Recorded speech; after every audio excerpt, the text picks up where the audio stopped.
Welcome to NFL Imperialism.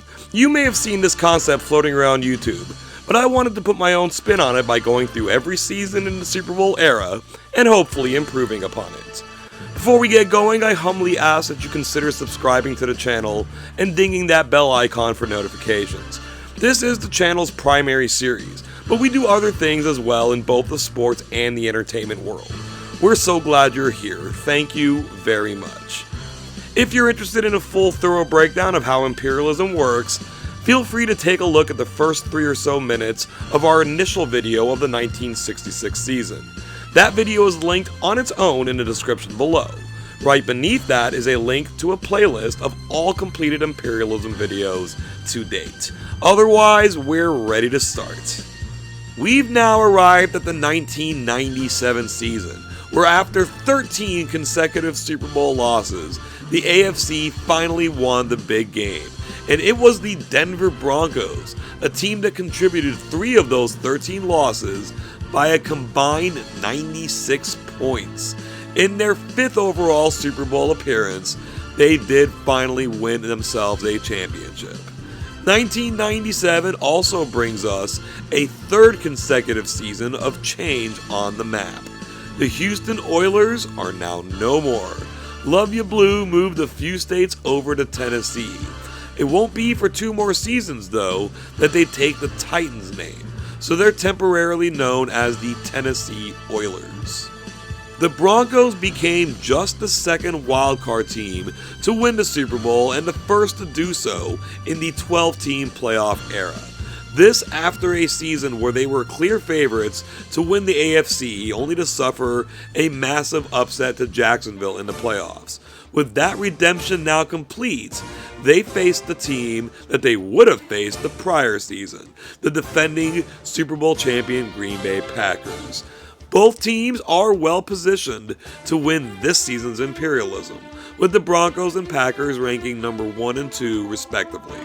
Some typical names here in the bottom 5, but conspicuous by their absence is the Indianapolis Colts, who got the number 1 overall pick in 1998 that brought them Peyton Manning.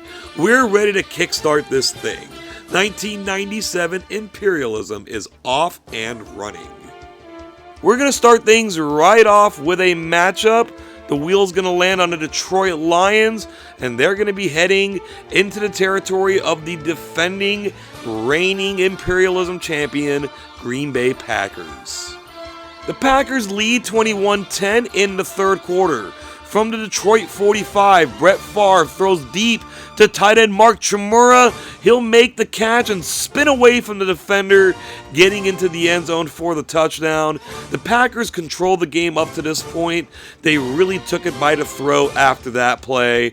They take a 28-10 lead and wind up winning 42-13. The Packers' defense of their imperialism title gets off to a rousing start.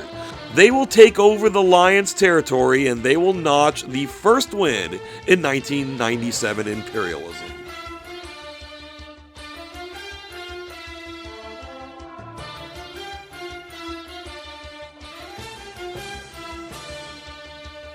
The wheel lands on the Dolphins, and that will automatically send them to Tampa Bay to face the Buccaneers. As we near halftime, this game is tied at 7. The Bucs from the 4-yard line will pitch it to Mike Alstott, and he's able to get his way into the end zone to give the Buccaneers a 14-7 lead that they will take into halftime. It is now on Miami to do something about it. From the Tampa 11, it's 3rd down. Dan Marino will throw to O.J. McDuffie, makes the diving catch for the touchdown. This back and forth game just got its 4th. It is 14-14.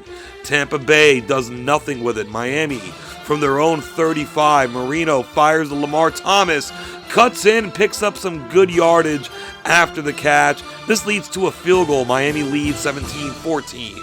Tampa now has to respond. From their own 39, Trent Dilfer is going to look for Horace Copeland, makes a diving catch down to the Miami 35. He's still on his feet, finally goes down. They kick a field goal. We're tied at 17. Miami now with 2:49 to go in the game. Direct snap goes to Bernie Parmalee, cuts through the middle, picks up big yardage, but he fumbles the football, and the Buccaneers are gonna recover it, and we'll see if they can take advantage of this on second down from their own 41, $1:59 to go in the game. Dilfer is going to fire deep to Riedel Anthony. The defense nowhere to be found. They're giving him chase, but Anthony will just outrun them and get in for the touchdown. The Bucs take a late lead, 24-17. Miami's offense can move the ball though. From their own 20-yard line, the Bucs come forward, maybe anticipating run. Marino will throw to Lamar Thomas, getting close to midfield, but he will also fumble, and the Bucs will recover Miami's second fumble of the fourth quarter, take it down to about the 33, run out the clock to win this game 24-17. The Dolphins had their chances in this game, but they literally fumbled them away. The Buccaneers will take over their territory, and they now have dominion over South Florida. After taking out the Dolphins, the Buccaneers are now set to face the same fate. The wheel lands on them, and there's only one place for them to go. They head to Jacksonville to face the Jaguars. The Buccaneers defense is clamped down in this one. In the second quarter, they lead 10-0. Trent Dilfer will find Horace Copeland in the end zone. Unfortunately, he's not available to do a backflip in this video game.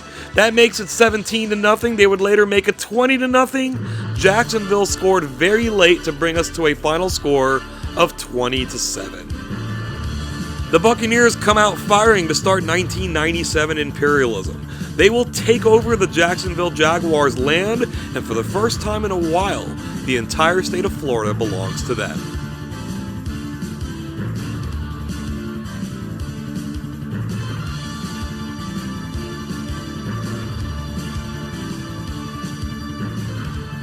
The wheel almost got the Chiefs twice. Instead, it takes the Bears and sends them into St. Louis to face the Rams. After a scoreless first half, the Rams are on the move. They're on Chicago's 25, play action. Tony Banks will find Torrance Small. He just gets into the end zone before he's taken down. That will break the scoring wide open. The Rams lead 7-0. They get the ball back, but they're forced all the way back to a 4th and 26. This punt is going to be blocked by the Bears, and they're going to land on it in the end zone. Carl Simpson gets that touchdown. The Bears' offense has done nothing, so their special teams gets on the board. Perhaps their defense can do something to get them back into this game, and Ron Cox is going to do that, forcing the fumble. The Bears are going to pick it up, and they're going to run it back to just about the 30-yard line. But their offense does nothing. It's 4th and 20, and they're going to be going for it. They are desperate to get going. This pass is going to be incomplete, so the Rams will take over and get in the Bears' territory. From the 41-yard line, play action.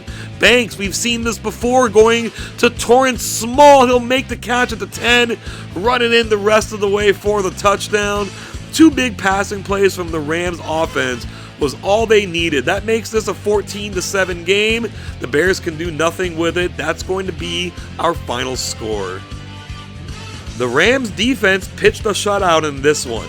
They will take over the Bears' territory, and they get their first ever Imperialism victory in St. Louis. We're not going to waste any more time in getting back on the field. The Vikings are selected. They're going to head east and face a daunting challenge in Green Bay against the Packers. And the Packers are not here to screw around. They already lead 21-0. Dorsey Levens will take the pitch and get into the end zone, extending the Packer lead to 28-0.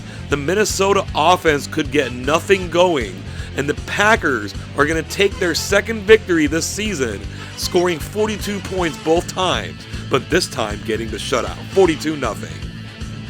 Easy does it for the Packers. They will take over the Vikings' territory, and our reigning Imperialism champions are looking to make another run.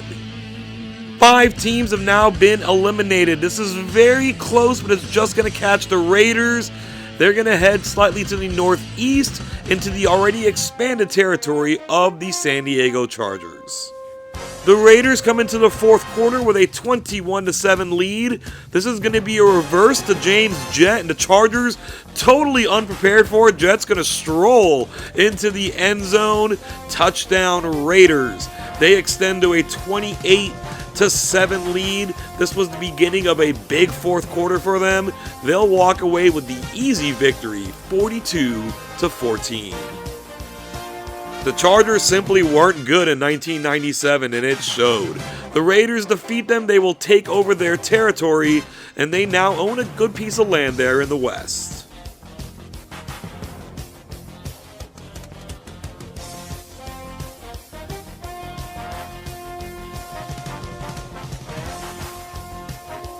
The St. Louis Rams are headed back to the field, this time taking on their in-state rivals, the Kansas City Chiefs. The Chiefs face 2nd and 1 on the Rams' 16-yard line. They give the fullback Kimball Anders. He'll get the first down, break a tackle, and break away into the end zone for the touchdown, giving the Chiefs a 21-7 lead. They're able to open things up from here, clamp down on the Rams, and get out with a 33-7 victory. This battle from Missouri involved Iowa and Illinois as well. The Chiefs win the game, take over the Rams' territory, and now own all of those states. Still lots of teams remaining. One we haven't seen are the Indianapolis Colts. They're going to head to the east. They will travel to Cincinnati to face the Bengals. The Colts look to strike first from the Bengal 30-yard line. Jim Harbaugh will drop back the pass, goes downfield from Marvin Harrison, makes the diving catch for the touchdown. Incredible play by Harrison. That will give the Colts a 7-0 lead. Now in the second quarter, heading in the same direction from the Colt 40. The pitch will go out to Corey Dillon. He will get to the outside, leap away from a tackler, and he looks like he's going to go untouched for a 40-yard touchdown.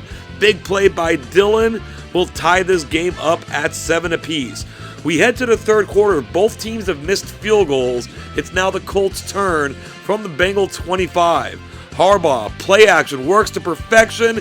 This pass goes to Marvin Harrison. He gets his second touchdown of the game. The Bengals extend out to a 14-7 lead. They will add a field goal here, 17-7. The Bengals from the Colt 37, draw play to Corey Dillon. He's held up at the 30-yard line, but he breaks that tackle, takes it down to the 10 where he spins away, and he's able to get in for his second touchdown of the game. The Bengals cut the lead down to 17-14. Will they kick it away, or will they onside? They will onside. This ball is bouncing around, but Sean Dawkins will cover it up. Now the Colts face 3rd and 6. A first down will clinch it.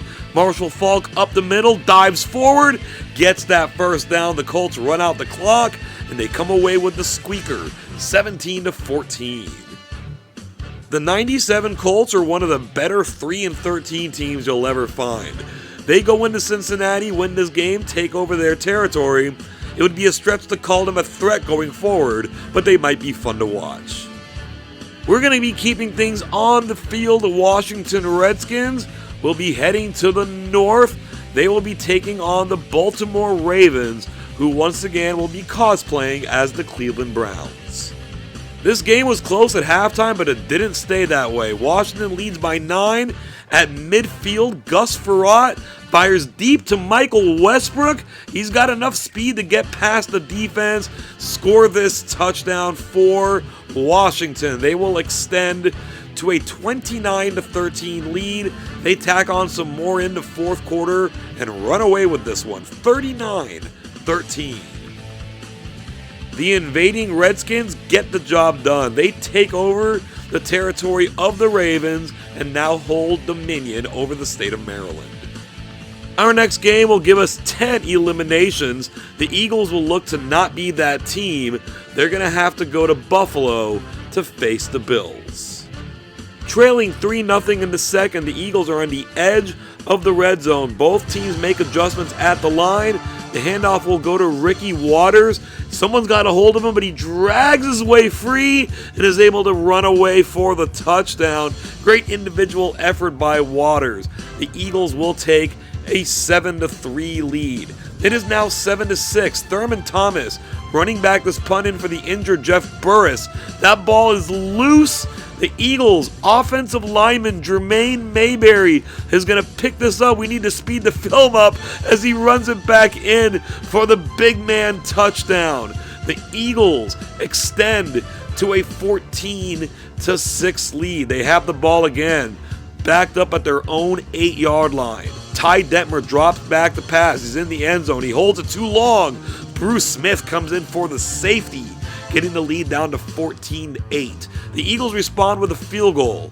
The Bills now trail 17-8 in the fourth quarter. Todd Collins, he's going to look deep for Eric Moulds. He makes the catch at the 50 and picks up lots of extra yards. He's getting down inside the 20-yard line. 64-yard gain. That will lead to this touchdown pass to Andre Reed. The Bills have gotten themselves back into this game.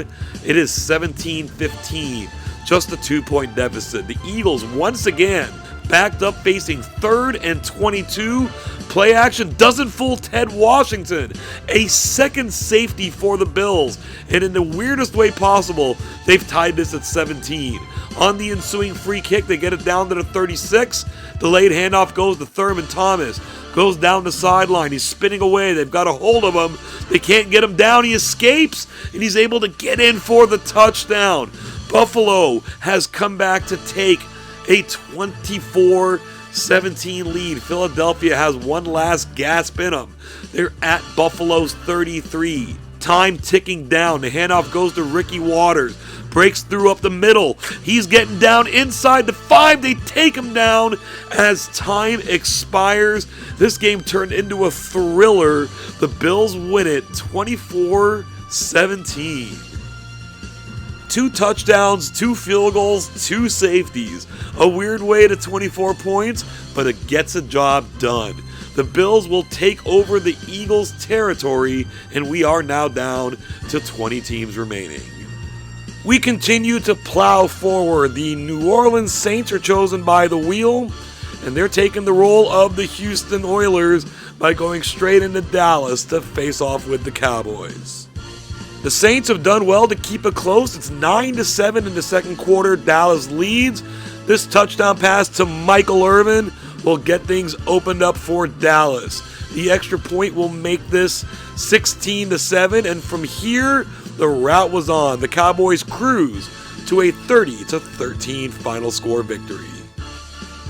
The Cowboys' first game as sole owners of the state of Texas from the beginning goes well. The Saints try to invade, it doesn't work out. The Cowboys will take over their territory, and now they also own Louisiana.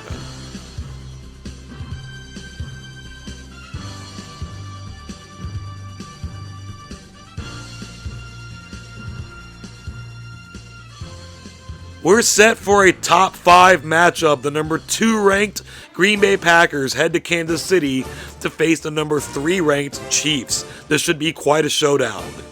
Except that it wasn't. The Packers have bullied the Chiefs at 16-0 in the second. This swing pass goes to Dorsey Levens. He dives into the end zone for the touchdown. The Packers extend to a 23-0 lead, and by the time this was all done and dusted, a dominant 40-8 victory. 3 games up, 3 games down. The Packers win all 3 of their games, scoring 40 or more in each of them. They will take over the Kansas City Chiefs territory, and this is official notification that the Packers are here to defend their title. We're going to be getting a close call on the wheel here. It's just going to pass the Cowboys and hit the Jets. They're going to head to the northwest. Usually the Eagles' territory, but it now belongs to the Buffalo Bills. AFC East matchup coming up next. The Bills hold a 6-point lead in the fourth quarter, but they're at the Jet 5. This pitch goes to Thurman Thomas. Doesn't have the speed he once did, but he's still got some power. He's able to slip away and score a touchdown, giving the Bills some breathing room here. 28-15 lead. They'll add a field goal before the end, The game was closer than this score might indicate, but indeed the final score is Buffalo 31, Jets 15. The Jets improved in 1997, but it wasn't enough to win this game. The Bills will take over southern New Jersey and slightly expand their land.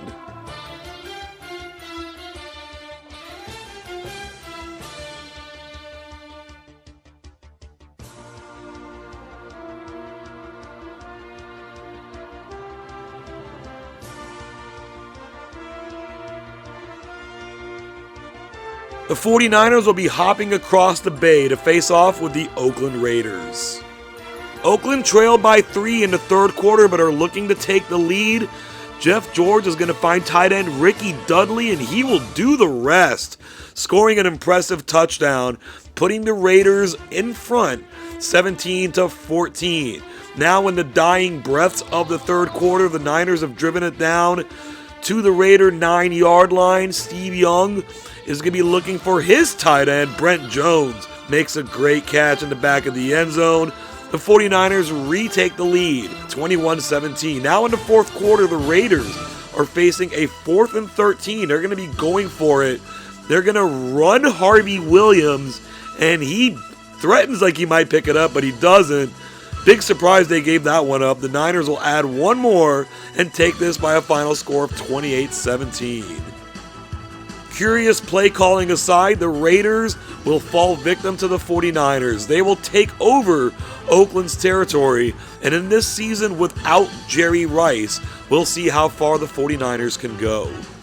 We go back to the wheel, and for the first time we will be hearing from the Seattle Seahawks, and they're going straight to a game. They're going to be invading the 49ers. San Francisco is getting right back on the field.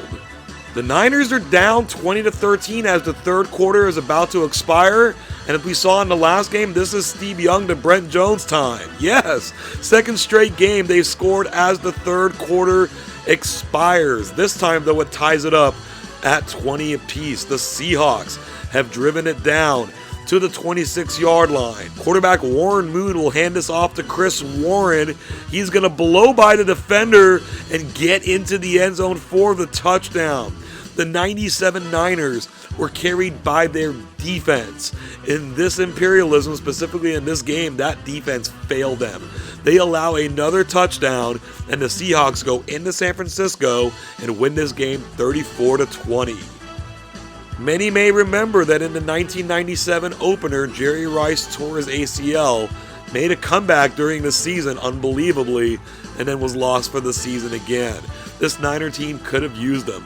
The Seahawks will take over the 49er territory, and in every Imperialism season, the Seahawks have either been one and done or made the title game. Will that trend continue?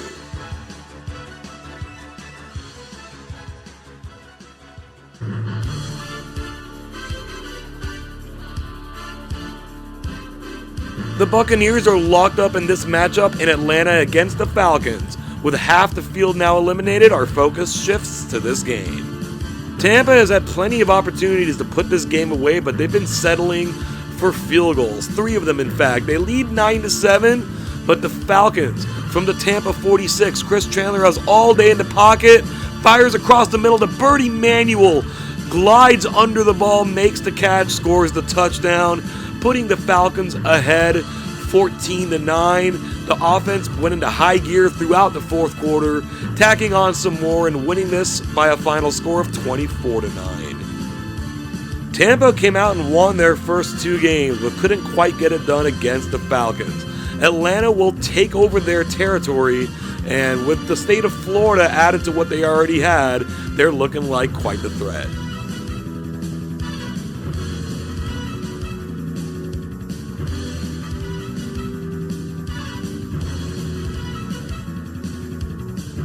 This isn't good for the Indianapolis Colts. They're going to be welcoming the Green Bay Packers. We're still in the first quarter. The Packers lead 14-0. This handoff goes to Dorsey Levens around left end.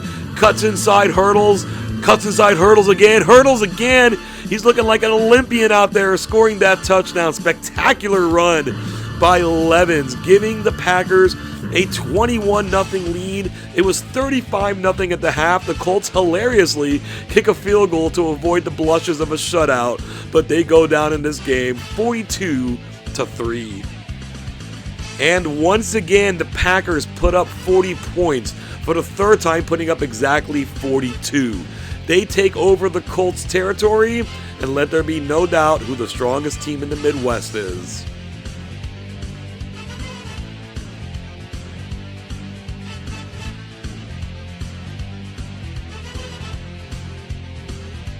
We once again have a situation where we don't need to spin the arrow. The Giants are surrounded by the Bills.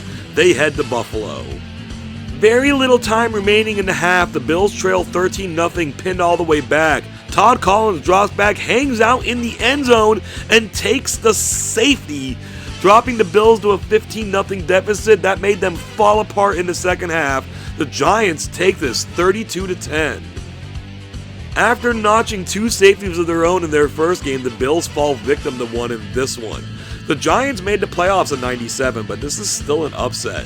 They go into Buffalo, win the game, take over their territory, and this is about as big as we've seen the Giant logo on the map in a while. As we move on, this wheel for the first time is going to land on the champs.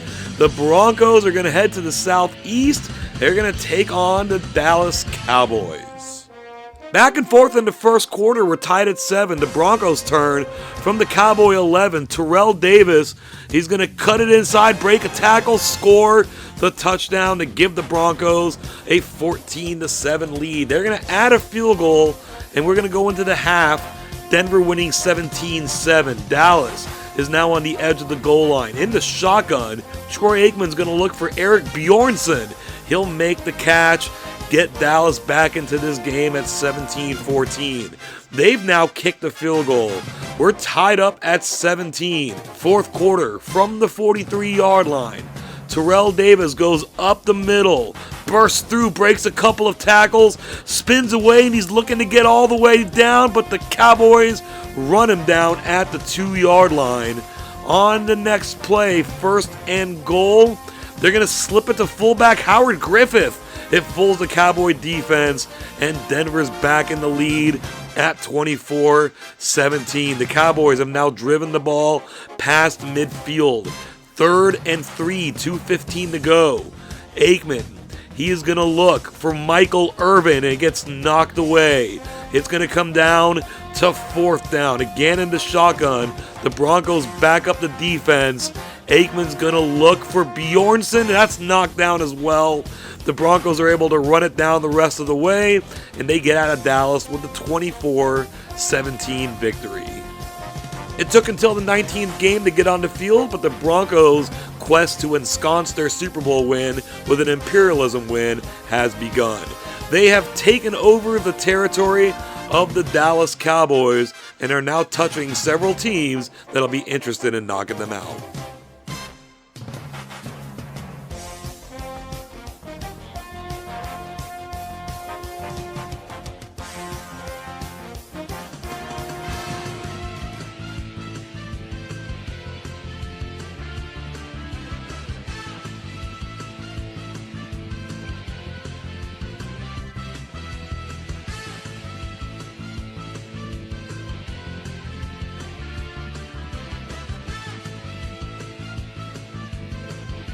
After a long round of expansion, we finally landed on a game. The Washington Redskins will be playing at the Carolina Panthers.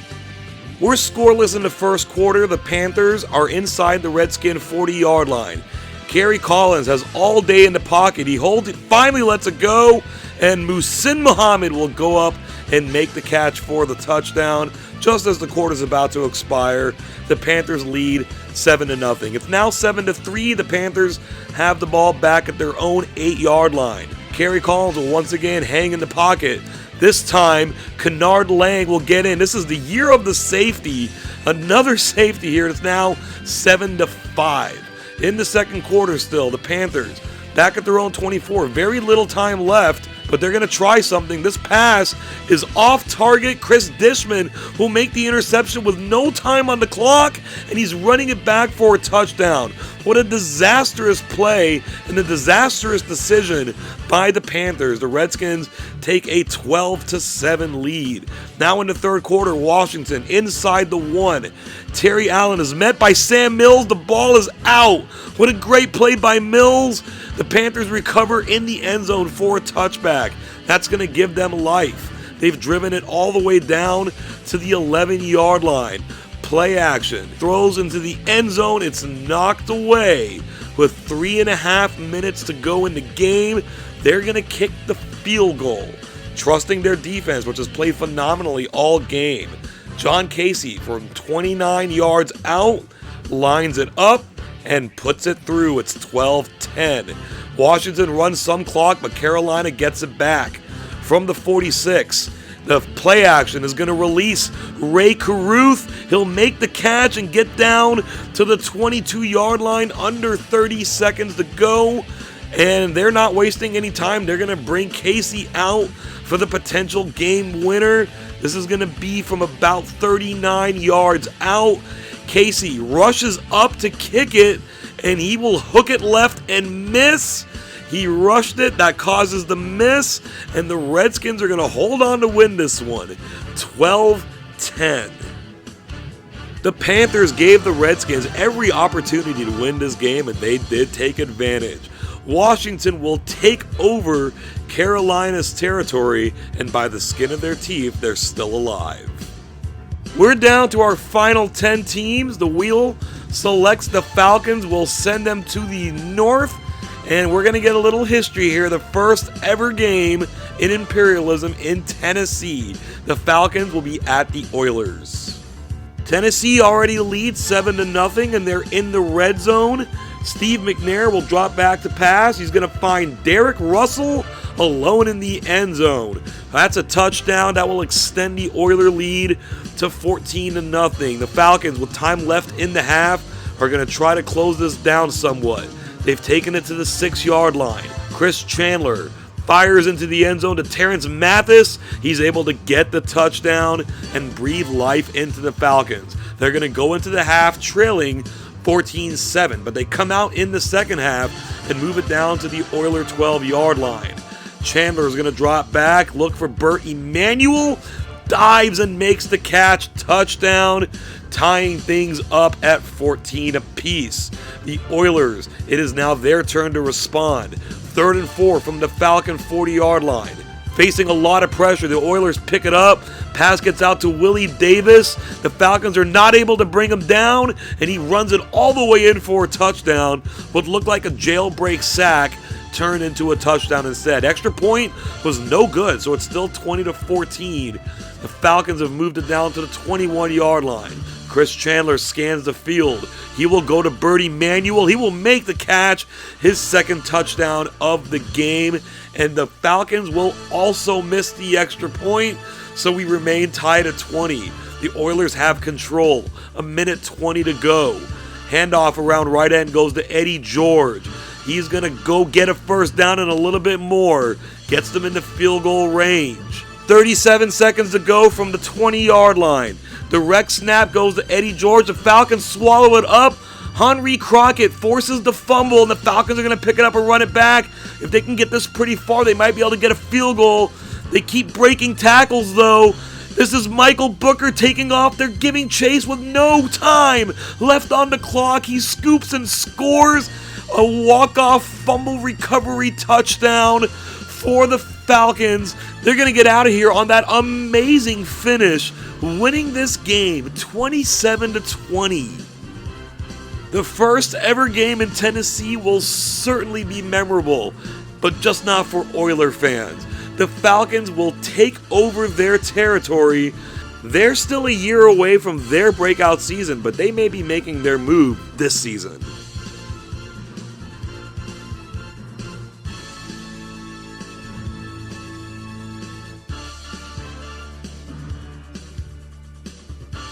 We're finally getting the Pittsburgh Steelers on the field. They'll be welcoming the New York Giants.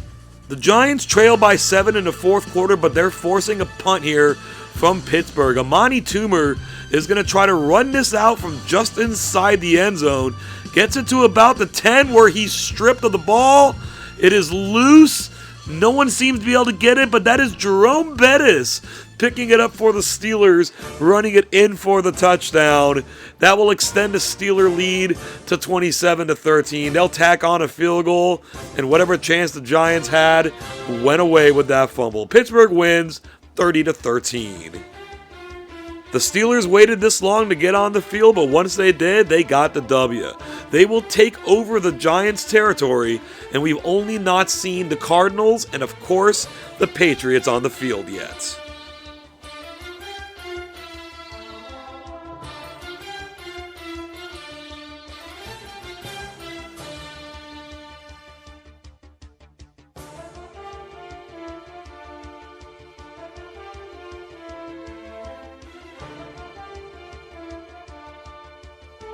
The Cardinals waited this long to get into the game. Their prize?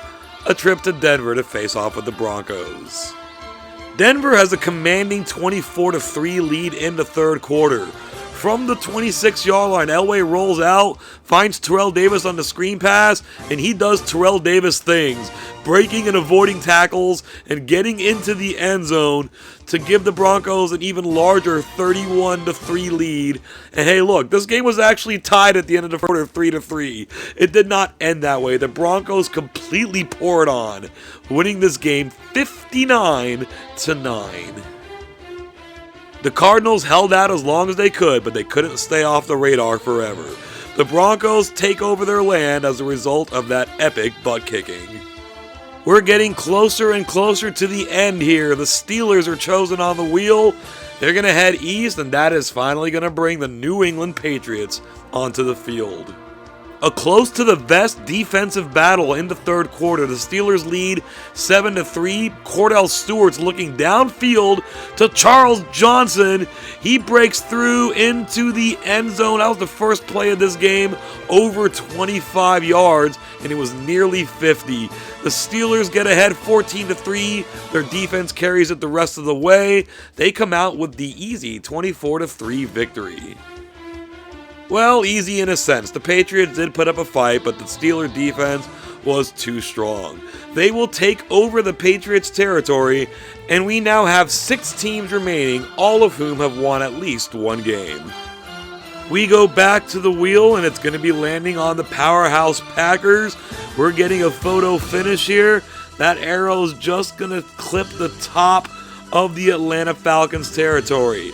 They will now welcome the Packers into the Georgia Dome. Green Bay leads 17-7 late in the first half, looking for more.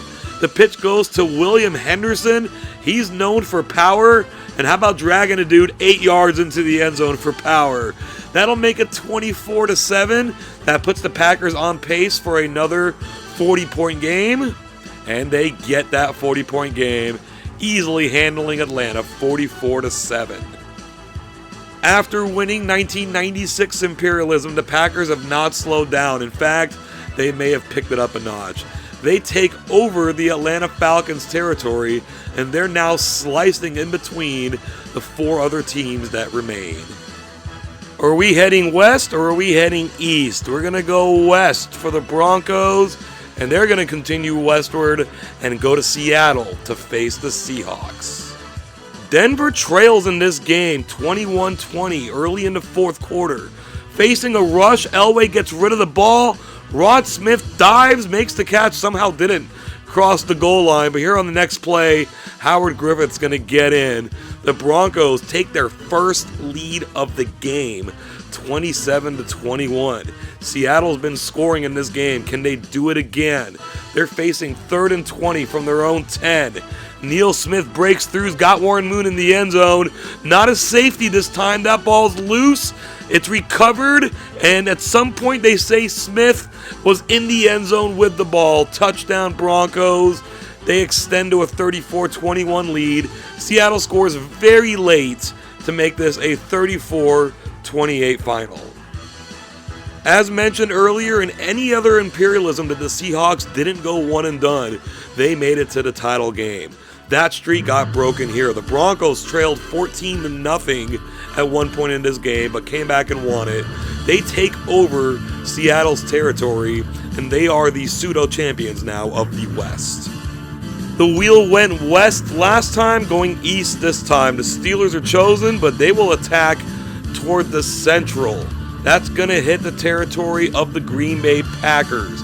Against this defense, it might be tough for the Packers to keep up their 40-point streak. Or maybe not. They already lead 21-0 in the second quarter. Looking for more, Brett Favre is going to fire this pass to Robert Brooks. In coverage, he makes the catch in the back of the end zone. The Packers go into halftime leading this game 28-0. They double up that score and walk away with an astonishing 56-12 victory. Not only did the Packers keep their 40-point streak alive, they've now started a 50-point streak against probably the best defense they've played thus far. Green Bay will take over the Steelers' territory, and we're now down to 3 teams remaining, meaning that Green Bay will have to play in the next game if they want to make the title game. This next wheel spin is going to be landing on the Redskins, and we're going to get a photo finish, and by millimeters on the map, the Redskins will avoid expanding into Delaware and will instead have to go to Green Bay to play the Packers. So looking at the map as a whole now, that will put the Denver Broncos into the Imperialism title game. Will they face the surprise Redskins, or will we get a Super Bowl rematch with the Green Bay Packers? The Packers lead 20-9 in the fourth quarter. From the 26, the pitch goes to Dorsey Levens. Washington defense taking some terrible angles, allowing Levens to go in for the touchdown. The Pack extend their lead to 27-9. It went back and forth for the rest of the quarter. The Packers finally lost their 40-point streak, but it doesn't matter to them. They win this game 34-23. And with that victory, we're getting the best championship game available. Super Bowl 32 rematch between the Broncos and the Packers, and the top 2 ranked teams for 1997. This is the third time Imperialism has offered a rematch of the Super Bowl in the title game. Both times the champion won. That benefits the Broncos. The Packers are 2-0 in the Imperialism title game. The Broncos are 0-2. That favors the Packers. Something has to give. Let's spin this wheel and find out where this game is going to be played. We spin the wheel. It's going to be really close. It's just going to slip into the Packers portion. So they are going to travel to Denver to play the Imperialism Championship game of 1997. The Broncos quickly move the ball down to the Packer 35-yard line. The rush comes, but Elway will get it off. Rod Smith makes the catch and is taken down at the 2-yard line.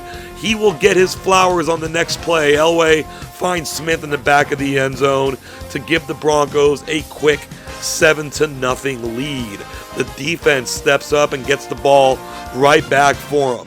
They are on their own 40-yard line. Elway will drop back, holds it, throws deep to Rod Smith, makes the catch. This is going to be a race to the end zone, and Smith has done it again. 2 touchdowns in the first quarter, over 100 receiving yards in the first quarter. It's 14-0. Green Bay, though, looking for the response. 32-yard line, Brett Favre will throw this ball to Antonio Freeman. As time expires in the first quarter, he will get away and get into the end zone, giving the Packers a chance to not get blown out early. It's 14-7 Denver. Green Bay gets it back, but they're forced to punt. The Broncos are coming after it. They don't block it, but it forces a short punt. Darian Gordon receives it at the 35, and he's going to run it back for a touchdown. The Super Bowl has never seen a punt return touchdown, but the Imperialism title game now has. 21-7 Denver. They are now on defense. They bring everybody forward. Brett Favre is going to check into a pass play from just inside the 20. He's going to find Mark Chmura open. He picks up the first down, but John Mobley's going to force the ball loose, and the Broncos recover and advance it back to about the 21. Denver drives it to the Packer 43-yard line. A minute to go. Terrell Davis stopped at the line, but he breaks free and takes off. The Packers are giving chase. They're going to get him, but he gets into the end zone first. And the Broncos totally turned this game around. It was about to be 21-14. Instead, it's 28-7. Green Bay in the second half, desperate here for a touchdown. From the 8-yard line, Favre looks for Freeman. He will make the catch, his second touchdown of the game. The Packers missed the extra point, so it remains 28-13. Now here comes Denver. They're in Green Bay territory. John Elway's been stuck on Rod Smith all day. He throws it to him, but it's overthrown and intercepted by Eugene Robinson. He goes down at the 14-yard line. Can Green Bay do something with it? They have the ball there. First play after the pick. Favre, he's been looking for Antonio Freeman all day. Finds him again. Freeman makes the catch. Picks up big yardage. Gets away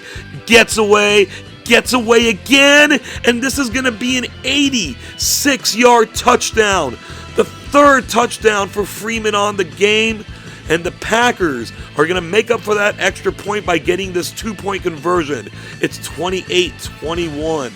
The Broncos, though, from the 38-yard line, John Elway, he's going to look again for Rod Smith. He'll make the catch, gets away, and it's his third touchdown of the game. The Broncos are going to miss their extra point, though, so it's 34-21. Green Bay, 2:25 left to go in the game. It's 3rd and 14. Can they make something happen here? I wonder who Brett Favre might be throwing this to. It's overthrown, but Freeman makes the diving catch to keep the drive alive.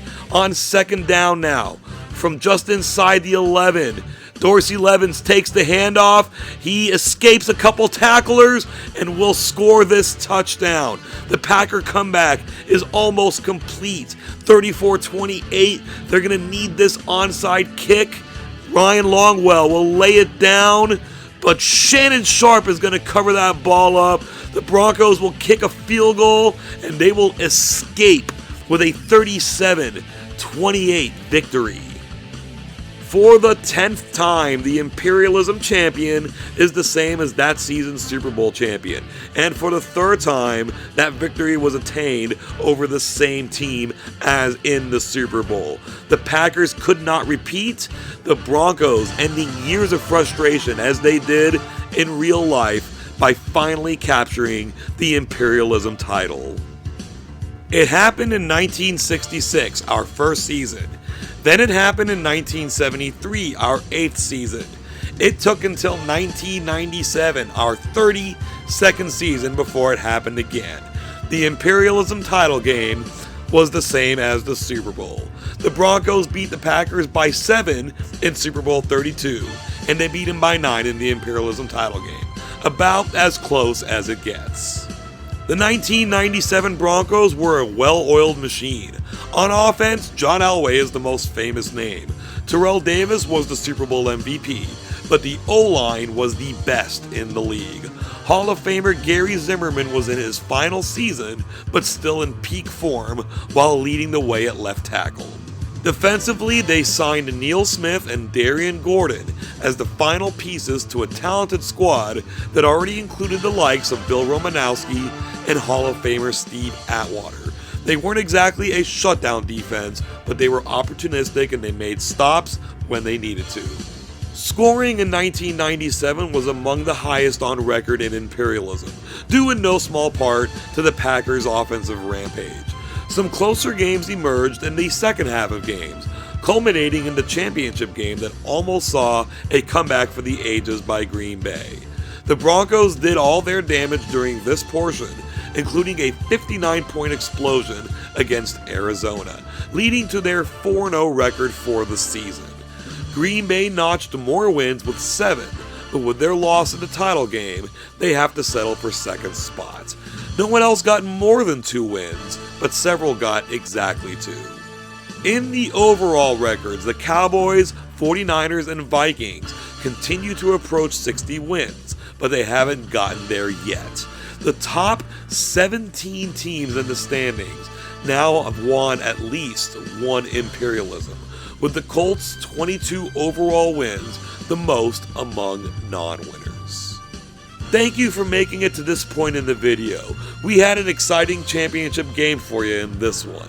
Please consider giving the video a like, sharing with some friends, and if you haven't already, subscribing to the channel. Let's take one last look at the Denver Bronco orange that covers the United States.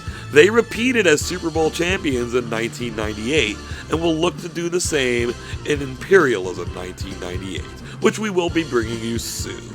Thank you again so very much, and I hope you have an awesome day.